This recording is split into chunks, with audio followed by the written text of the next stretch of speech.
So hi mga kadala-daling, welcome to my channel. So for today's video, hindi tayo magluluto dahil mag-unboxing tayo ng isang pasabog na naman ng ating fairy godmother. Yan. So may nag-DM sa akin fairy godmother kahapon, sabi niya, umorder ako ng something for you and then i-deliver to sa bahay niyo today. And then dumating na nga siya ngayong araw and I'm very excited ipakita sa inyo. Actually wala rin akong idea kung ano talaga itong nakakeme. So pagkakita ko sa kanya medyo, syempre malikot ang utak natin. Hindi ko alam kung ano siya. Tapos ang dami kong naiisip ko anong klaseng object ba yung nasa loob. At ipapakita na natin sa inyo. Ano ba to? Para siyang pang ping-pong. Or gitara ata iterly. I'm so excited guys. Gusto ko ipakita sa inyo kung ano to. And after ng unboxing natin, mag-video tayo dun sa question and answer na pinost ko sa YouTube. And then ang daming questions doon at sasagutin natin yun isa-isa. Okay? Let's do the unboxing na. I'm so excited. Ano kaya to? Ang daming blessing. Thank you po talaga sa mga nag-share ng blessings nila. At thank you Lord po sa lahat ng blessings na dumadating sa akin. Parang ang fresh ko naman dito. Mukhang bilat lang. Loko. Bilat din eh. Ano kaya ito? I'm so excited. Huwag na lang maggunting, no? Para daw mas feel.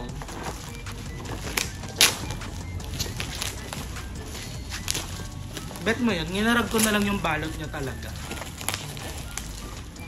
Oh my God, na-excite ako. Thank you so much po talaga ulit. And I'm so happy sa patuloy na pag-share ng blessings nyo sa akin. Sa pagsisimula ko dito sa YouTube world.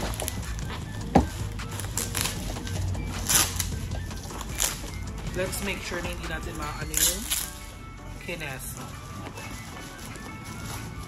Ayan na. Ay! Ring light! Hala, thank you po. Dali, set up na natin siya. And then, pagka-set up nito, tsaka tayo mag-Q&A para maganda yung lightning natin. Ba't mo yung lightning? Kidlat? Charis. So, ito yung stand. Let's see.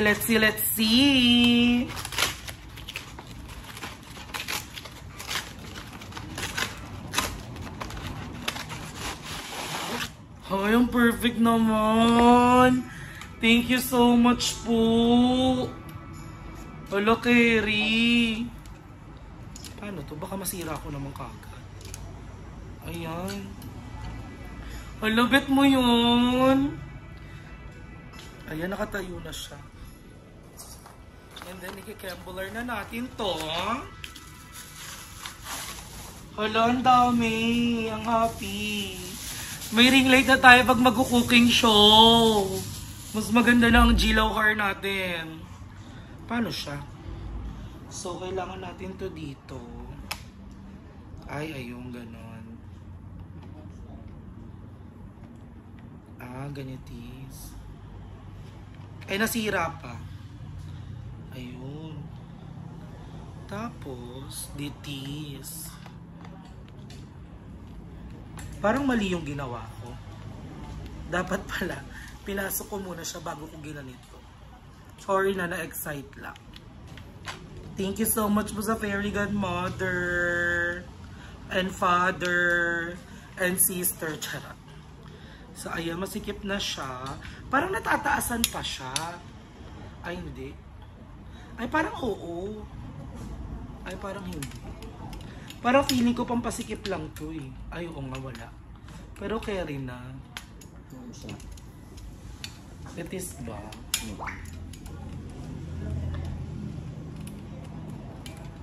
Ay! Oo nga, natataasan pa siya. Ay, kabog! Bet mo yun? Gusto mo yun? Charis. Ayan, carry. Tapos meron pa siyang pang ketay. Ayan, may ketay holder siya. Ayusin nga natin to. Ayan, para stable lang yung tayo niya. Ayan, carry na. Tapos i-turl. Paano i-turl? Paano i-turl?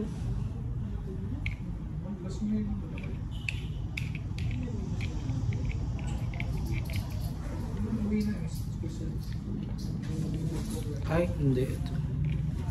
Ni. Wish tayo learning. Ay, ito nga.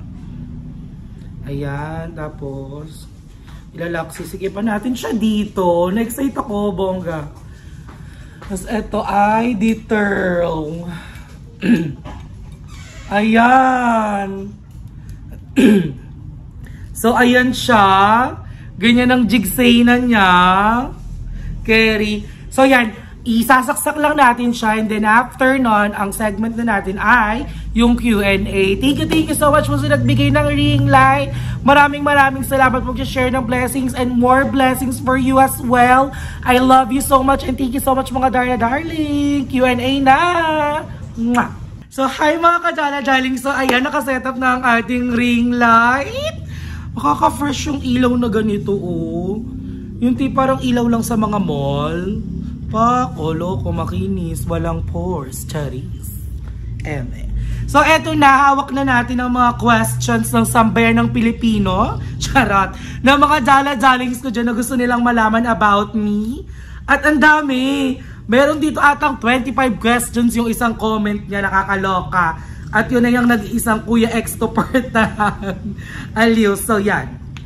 So, eto talaga yung tanong na to. Nung nakita ko to, sabi ko, eto ang uunahin kong sagutan kasi eto ang laging tinatanong sa tuwing naka-live dati, sa tuwing may mga videos na kasama ko ng mga bayot. So, yan. Eto ang una natin tatanong. At ang tanong na yun ay, paano mo nakilala ang BNT? So, ang nangyari talaga niyan, ang una ko pong nakilala sa BNT ay si GM at si Andrew. Yan ay dahil sa volleyball. So, nagkakilala kami ni GM at ni Andrew, I think 2021. At 2021 din ako lumabas sa unang video ni Andrew nung nag-Only Wings kami sa 13. And then after nun, di matagal na stop, nagchat-chat pa rin naman, so matagal hindi nagkita kasi nga parang lumipat ng Manila ang mga bayut, tapos naging busy. Tapos last year, December, actually bago mag-December last year, nagchat-chat na kami ni GM na nakabalik na sila ng Cavite, ni Andrew nakabalik na sila ng Cavite, may bago na silang BNT house dito sa Cavite. And then nung December, sabi ko, tara mag-Only Wings tayo. Tapos sumagot si Andrew, sabi niya, tara na, Only Wings tayo. Ngayon, nung nag-Only Wings kami, di kain kami sa may bandang sa 13 lang din yon.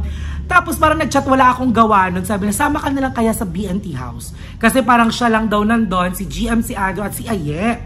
Kasi wala pa yung ibang bait. Sabi ko, carry lang naman kasi wala akong ginagawa. At kakalisahin ko lang sa trabaho nun.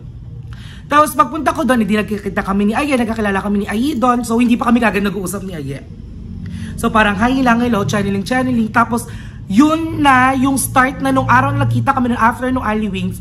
Napasama na kagad ako sa isang video ni GM, tas ni Andrew din nun. Tapos nagustuhan na ako ng mga tao, nagkasimula-simula na doon. Hanggang sa umuwi na ang mga bayot ng Cavite. Doon ko na nakilala si Balong, si Bebang, si Joven. Matagal ko nang kilala si Joven. Dahil nagkita na kami sa more na one-day league. Yun, nagkatsikahan na rin kami ni Bayot doon. Tapos nung habang tumagal, nakilala ko na si Madam Ivan, nakilala ko na si yung Jess Vin, si Limuel matagal ko na rin nakilala dahil sa volleyball din. Tapos pero first time ko ma-meet si Rain, si Balong, anino ko na naman ang girl, si Rain, si Balong, si Barbie, si Bebang, at ang Jess Vin. Yun. Kaya ako napadpad sa kanila dahil magkakilala kami ni Andrew at ni GM at nag-Only Wings kami nung December. December ata yun or January. Ganon. Yun yung kwento nun. So, second question na sasagutin natin is, anong HRT ang gamit mo, May? Yan, lagi rin tinatanong yan sa live. So, tuwing naka-live, May, HRT reveal. Nung una, nag-umpisa talaga ako sa Dayan Hiles. Nahiyang kasi ako sa Hiles, hindi ako nag-Andrew Core. Tapos, in-stop ko yung Dayan, nag-injectables ako ng IM, which is yung intramuscular injection na phenokinon. Nahiyang ako sa phenokinon, tapos nag-estrofem. Iba-iba din, nahanapin mo lang yung hiyang mo talaga. So, process din yan, matagal din bago mo ma-achieve yung gusto mo. Tapos ngayon nga medyo iba na ulit kasi medyo nag-stop na tayo mag-HRT. Tapos isa pa sa mga tinatanong, next question natin ay, musta ang love life? Are you open for another AFAM? Come here to Australia, patok beauty mo dito, Min. So eto, musta daw ang love life? So ang love life ni Darla po ngayon ay we're still single. single pa rin po tayo. Yan. Syempre, open pa rin tayo sa mga afam. Bakit naman naayawan ng afam? Mga ante, mga darlings ko dyan. Di aayawan ng mga afam? Bet mo yun? On the spot ako naghahanap ng tanong. So, next question. Darla, anong natapos mong course and ano ang long-term plan mo? So, hindi pa ako nakagraduate ng college. First year college lang po tayo and I took Business Management in Cavite State University sa Indang, which is the main campus. So, long-term plan ko, kung magiging successful tayo sa pagva-vlog, then let's continue vlogging kasi I'm enjoying doing it.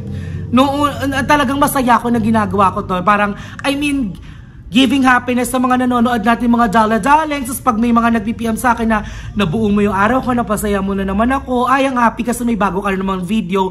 Alam mo yung nakakatuwa na meron ka palang napapasayang tao sa mga video na ginagawa mo. Yon. So, next question is, what was your job before and how did you met Aye? So, yan. I was a call center agent in BPO company dito sa Cavite, in Dasmariñas. So, yun, nag-call center ako for like 23 months. Yes, 23 months yun kasi nag-resign ako October, na-hired ako November. So, 23 months, telecommunication account yung account ko dun sa BPO company na yon. And then, na-meet ko si Aye dahil kay GM at kay Andrew. Yan. Ano pa ba mga tanong dito? Pare-parehas. More questions talaga dito ay paano mo nakilala ang BNT, paano mo nakilala yung ibang BNT? Ayan, ito yung tanong ni Kuya Extopertan. Ano ito, Kuya Extopertan? 3 days, 2 nights to pag sinagot ko lahat. Kabog. Okay, mamili tayo sa tanong ni Kuya Extopertan. Do you have any pets? Wala po. Namatay kasi yung dog ko. Actually, nagka-aso na ako dalawa. Unang aso ko is si Rolo. Mix siya ng Shih Tzu at Belgian Malinois. Tapos, nagkaroon ako ulit ng aso na pure Belgian Malinois, si Alita. Namatay din siya kasi sobrang busy ko sa work noon. Nagkaroon siya ng blood parasites. Naagapan yun eh. Parang 1 week na survive ko siya pero hindi na talaga carry. Tapos pagising ko na lang, kinaumagahan, ayun, tinawag ako ng ate ko na tegi na daw yung solar ko. Iyak ako ng iyak nun. Grabe yung iyak ko nun. Parang ako natulala. Parang tumigil yung mundo mo. Kasi si Alita ay 1 year and 4 months na that time. Kaya naloka talaga ako nun. Tapos sobrang na-stress ako nun. Iyak ako ng iyak nung nawala yung solar. Kasi love na love ko yun si Alita eh. Eto. Ang dami namang ayan. How was your childhood like? Actually, to be honest, hindi ganun kabongga yung childhood ko. Kasi I remember, I grew up with kasi talaga, what do you call that? Yung religious relatives ko. Grabe talaga yung family members namin, yung mga relatives namin. They are like born again Christian. And I remember nung bata ko, hanggang 9 years old ata, umaatin ako ng church. Every Wednesday and then Saturday and Sunday. Yun yung PH229 CFC sa may malapit yun sa SM Center Point. Yun, parang mula kinder ata ako nun or grade 1 hanggang grade 4 bago ako lumipat ng Cavite kasi grade 5 nandito na ako sa Cavite. So, hindi ganun kabongga ang childhood ko kasi syempre, alam mo na yun, tuki ka and then yung mga kamag-anak mo, they're born again Christians. And then hindi sila ganun ka, alam mo yun, let's not say, hindi open-minded yung term doon eh. So hindi sila pabor na maging tuki ka kasi nga naniniwala sila doon sa Bible, which is naniniwala din naman ako. Pero alam ko naman na hindi ko naman pinili maging trans or maging bakla. So hindi ko masyadong na-enjoy talaga yung childhood ko kasi lagi ako napapagalitan. Tapos I remember lagi ako nabubuli ng bagets kasi nga antaba ko, tapos tuki ako, lagi ako naaasar ng tuki. Kaya talaga, naging fighter ako. Alam mo yun, naging matapang ako kasi ako lang yung nagtatanggol sa sarili ko noon. Nahihiya ako magsumbong sa lola at lolo ko, sa papa ko, yun na parang dead mala, uuwi. Hindi ako umiiyak noon, talagang lalala ko noon. Ang unang-unang away ko dun sa childhood friend ko, siya, sorry for the term, pero tibuli siya, shibo. Naalala ko nun si Bakla, pinagsusuntok ako, tapos ako ginagawa ko, sinasabunutan ko siya. Hindi ko makakalimutan yan. Hi, Elaine Sanghel yan. Kababata ko yan sa Santa Mesa, Manila. And soon pupunta ako dyan. Ipapakita ko sa inyo kung saan ako lumaki. So, ano pa bang mga tanong dito? Talk about your family. Are your parents still around? Do you have siblings? Sa family ko, broken family kasi talaga ako. Lumaki ako ng broken family. So, ang nagpalaki sa akin is lola at lolo ko. So, minsan nakikita ko yung papa ko, minsan nakikita ko yung mama ko, minsan pares silang wala, tapos dead ma lang ako. Kaya yun talaga yung pinakamalaking insecurity ko sa, sa sarili ko na parang, bakit yung iba kompleto yung pamilya? Alam mo yun? Yun yung pinaka-inggit ko talaga. Na bata, growing up, nakikita ko yung iba, nagmumol sila, kumakain sa Jollibee na kasama ang parents nila, mom and dad nila. Tapos ako, hindi ko na-experience yun dati. Nung bata ko. Kaya yun talaga yung pinaka-inggit ko sa katawan. Yung dad ko, he passed away last 2019. Namatay siya 2019 dahil sa stroke. And then after no, nabagok si papa. Nagkaroon siya ng internal hemorrhage. Tapos ang kwento pa ayaw ko siyang puntahan sa ospital. Alam mo yung feeling na parang inahantayin ka na lang niya, tapos bibitaw na gano'n. Pero na-operahan siya, nakasurvive. Tapos yun, nung pumunta na nga ako, pinilit na ako ng ate ko, ng mama ko na pumunta ka na dito kasi parang 4th day o 5th day na ni Papa sa ospital. Pagpunta ko doon ng after ng mga 3 yon, I remember, 6 namatay na si Papa. Tapos si Mama nag-work siya sa Manila ngayon. Ayan. Will be vlogging a part-time job thing for you or do you plan to go back to corporate world? So let's say, kung magiging successful nga tayo sa vlogging, then we will continue doing vlog. And then, kung hindi naman tayo pala rin, pero pipilitin natin. Kasi maraming nagtitiwala at sumusuporta sa atin, mga darla-darlings ko dyan.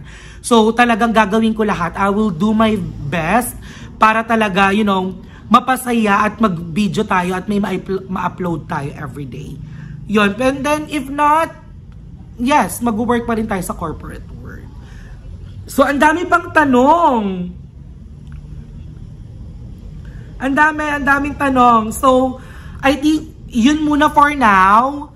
Kasi ang dami talaga, hindi ko kayang isa-isa yan. So, ito na nga, sige, pagbigyan na natin to, last na to. Nasaan si Darla 5 years from now?